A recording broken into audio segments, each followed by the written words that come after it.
So it is time for Retrieval Day, and yeah, so I'm excited that we're going in for a retrieval, and okay, hoping to get some good news. So yeah, that person you hear over there is my sperm donor. That's him. Oh shit. I love him. That's my baby daddy. And damn, no, that's your child. That's my soon-to-be husband. So, so that's him, and yeah, you didn't get to see much of him. So there really is a live human being. Um, so we're excited. We're off on our way, and sorry for the bumpiness. I'm using my camera on my phone, and this is it. So I'm sure I'll be back with a report later if I feel up to it. I don't know. But definitely tomorrow when I get my results, I'll definitely post something to let everybody know how well we did. And keep your fingers crossed. Keep us in your thoughts. And that's it. Yay! Today's the day. Bye guys. Hey ladies, so yes, that is my ghetto ass video clip. I cannot get it off my phone. I'm very upset, and I'm actually happy that I don't have my little babies implanted in me right now because I've been so stressed this last, what, 20, 30 minutes to try to get this video uploaded.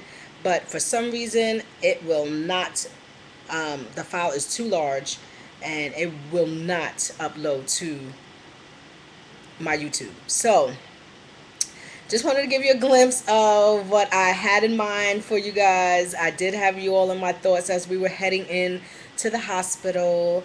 And that was yesterday. Was it yesterday? Yeah, today's Thursday. So that was yesterday, the 27th. Um, so everything went well. I actually do have a second part to that. Um, I will post the link on this on this journal because once again we can't get it uploaded. Well, actually, yes, my fiance did get it uploaded, so it's on his YouTube account. He's actually subscribed to my page. We set it up so he's actually a friend on my page now on my channel, and it's Odell82, ODEL82. But again, I will also put the link on this journal so you guys could check that out of me and my hot messedness. Yes, I made up that word, hot messedness, because I was a hot mess. But that was the clip during the actual retrieval. So, or not the retrieval, but you know, the recovery room. So I'm back and all is well. This is my day after retrieval. Feeling a little crampy. Actually, was doing okay. Yesterday I was a little crampy as well, but nothing too major.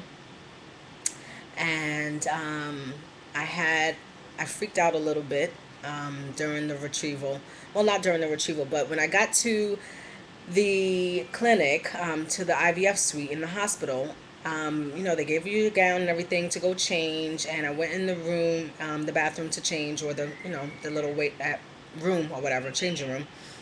And as I was taking off my undergarments, I noticed that I had some spotting. So I was really freaked out, say the less. I was like going insane. I went to the bathroom and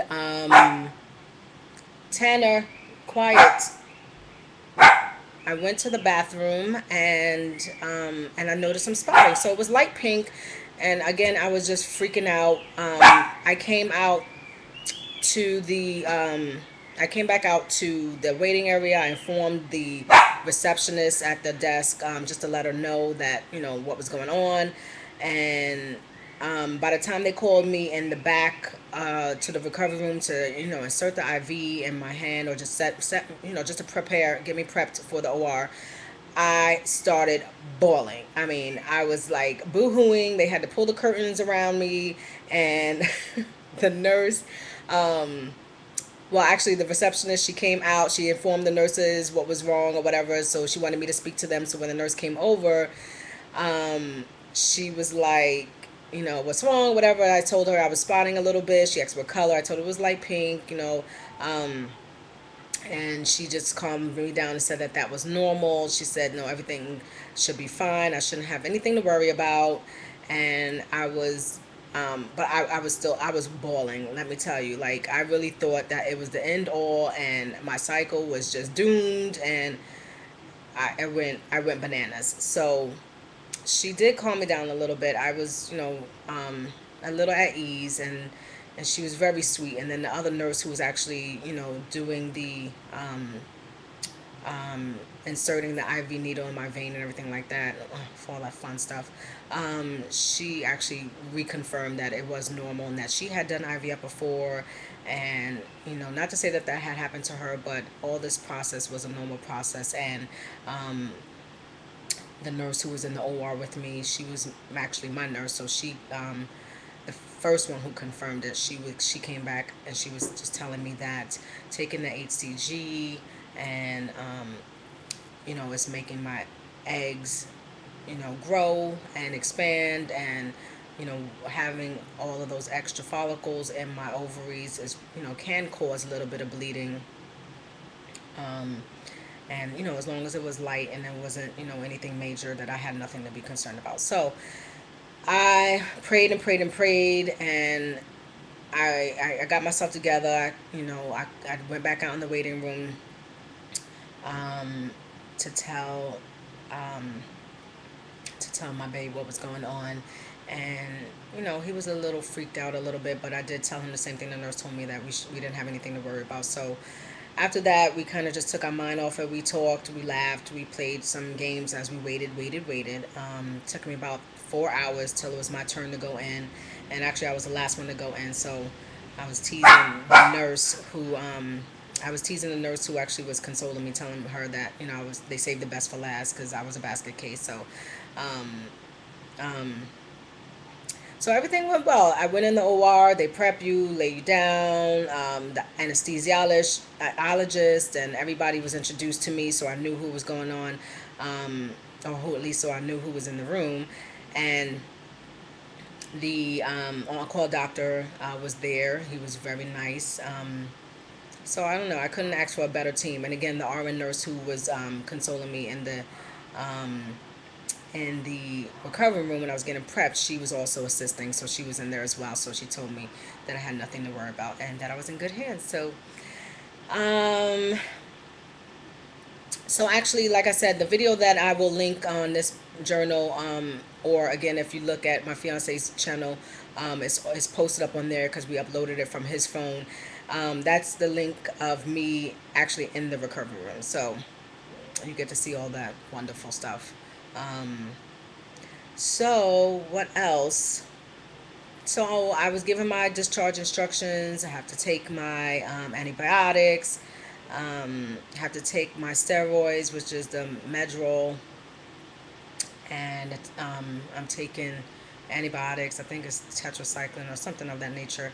Um, so I'm, obviously doing that for the next couple of days. And so far, so good. So today's the big day. I got my phone call from my RE. She confirmed everything looked great. Um, Actually, well, first I got my phone call from the nurse. So again, yesterday at discharge, they told me my nurse would call me, or a nurse would call me between 10 and 2. She called me like about maybe 11:30, to tell me my fertilization report. So I got 10 eggs retrieved. Very happy about that. 10 eggs, ladies. So that is really good for me. And she explained 10 eggs retrieved, 7 eggs were mature, 3 were immature, 7 were mature, and 5 out of the 7 were fertilized. So, as it seems, as of today, I have 5 little babies growing strong in the lab, hopefully, God willing, and they will keep that cell division and everything will go smoothly. And I am due to go in on Saturday, which is the 30th, for my transfer. So, like I mentioned, my RE did call me shortly after that just to reconfirm everything the nurse was saying. and she said that she was very well, basically, she was just very supportive. Period. She mentioned that with my age, that my fertilization report, I had like a 75% fertilization report. That I responded really well to the whole protocol, and she was very excited that everything was going well. Um, she said that she would call me Saturday morning, early morning, to let me know of the cells and how everything is developing with the embryos. And and then she said, you know, with again with my age, she would transfer no less than 2, but no more than 3. So that's pretty fine. I'm okay with that. I'm ready for whatever God has in store for me, and I know He has good things planned. So I'm going off of whatever my RE recommends, and we will leave it in the Lord's hands. Um, so I think that's pretty much it. Saturday is the big day, guys, and yeah, so I'm instructed to take my progesterone oil tonight. She told me a half cc, um, which is good. It doesn't seem to be a lot. So, and my lining was like 11 as of Monday or Tuesday. No, as of Tuesday's pre-op exam, my lining was 11. So that's probably why I'm not taking too much of the progesterone. I'm assuming my lining seems to be really good right now. And yeah, so I'm taking my progesterone oil tonight. So I'm nervous about that, but not really. I'm hoping it goes as well and as smoothly as the HCG. Um, but it is a big needle, and it's the same process as the HCG. It has to be intramuscularly, and this is my progesterone that I'm taking. So that will be my friend for the next couple of weeks, and hopefully, God willing, if I'm pregnant, that'll be my friend for the next 12 or so, 10 to 12 weeks, I think. Something like that. So that is it. Thank you guys for being with me and for supporting and for, you know, giving me all the well wishes and the blessings coming my way. I don't know how I could do it without such a great support system between you guys and my family and my a couple of coworkers that I shared this with. Everybody has been a true blessing to me, and I couldn't have done this without any of you. Um, I will be back on Saturday with a report, of course, and fill you guys in on what's going on with my babies growing. Um, and yeah, I guess that's pretty much it. So check out the other video. It's pretty hilarious. I'm just, like I said, I'm a hot mess, but we do what we gotta do to get our little peanuts, right? So, um, and I just say peanuts, not the other word. So, love you guys. I'll talk to you soon. Smooches.